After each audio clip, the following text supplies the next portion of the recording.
Because people are tired. I think people feel tired of this criminalization of the black body. I mean, it's a tradition in this country, and people are kind of just feeling fatigued about constantly having to go through this all year, every year, since the beginning of this, the founding of this nation. This is a tradition in this country when people are able to go ahead and kill black people because they got sassed, because we were inconvenient. And in the conversations that I'm having and the work that we're doing, we find that people are also, looking to find support and not feel like we are the only ones, and kind of tired of feeling like this is a black problem.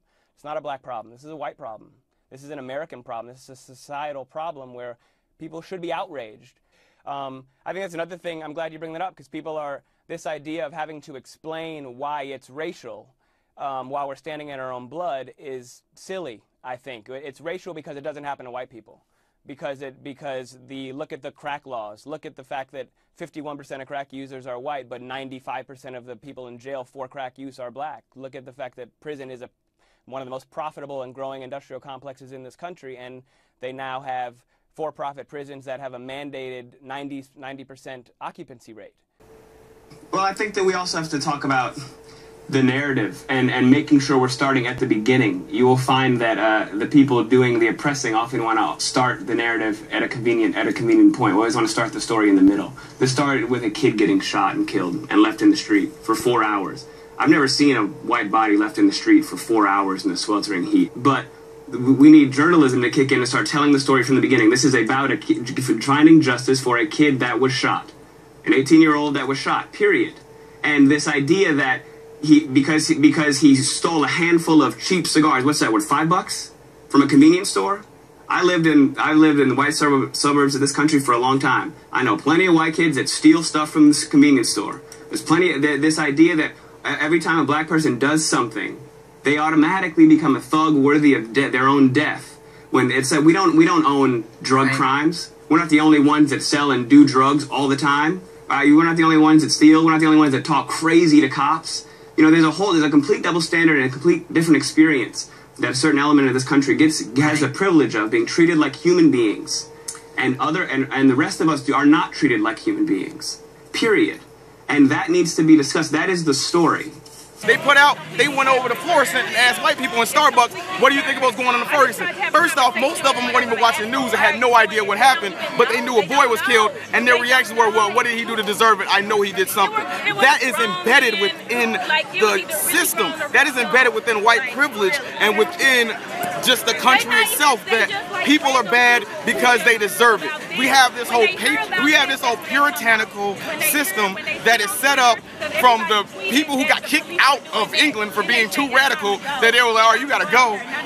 That people who have bad things happen to them had them deserve it. And so since we must have deserved slavery, we must have deserved Jim Crow, we must have deserved 100-to-1 crack laws, we must have deserved the war on drugs, we must deserve racial policing. So now, if you would have that in mentality that black people, and it gets passed off from person to person and generation to generation, that black people deserve what happened to them, then when you go ask them, there is no questions. It's, well, wrong happened to them, so they must have deserved it. And that's why we don't trust the media, because they're in the arena of blackness and black experience, and no one cares about the black experience until something bad happens, and then it's used as a tool to paint us as evil, as destructive, as animals, as everything else. That's why you had stuff like AP during Hurricane Katrina. White guy foraging for food, black people looting. AP ran with that. No one checked them. There was never an apology. There was never a retraction. That's the issue. And if we want to fix the issues, we have to fix the issues from the ground up. And it's the media's responsibility to be fair and correct. And that narrative, that story that we're telling, has to be complicated by the truth. Older people of color come up to me and they say they get angry when they hear people on TV talking about how they're saying we never dealt with terrorism until after 9/11. They say we grew up with terrorism. We had to worry about being bombed and lynched and violated and threatened, and that legacy of terror sent millions of African Americans to Detroit and Chicago and New York and Los Angeles. And those people didn't come there looking for opportunities. They came there as fugitives, as refugees, as exiles, fleeing terror and violence. And that created a culture that has continued to haunt us. It's like they say, you can run, but you can't hide. In a lot of ways, we've been running away from this legacy, and it shows up. It shows up in Ferguson. It shows up in Florida with the Trayvon Martin shooting. It shows up all the time. And, you know, those are literal killings of people who are being condemned by our failure to get to truth and reconciliation. And then there are the figurative killings. It shows up when people can't get jobs because they're feared. They can't get employment. They can't get housing. They can't get these other things. No, I think we're even. Yeah, I think whenever you're kind of in a society that has never really confronted the truth of its history, you're looking for shortcuts. You're looking for a cheap way to say, we don't have to deal with this. And I think in many places, the election of President Obama has represented that. You see this comfort level with anti-civil rights rhetoric. The Supreme Court is saying we don't need the Voting Rights Act anymore. We're going to retreat from that. And all that does is just kind of pile on to people who have been marginalized and excluded and oppressed for a long time. Yeah, I think it's partly getting everybody to recognize that we are all responsible for creating societies that are just and fair to one another.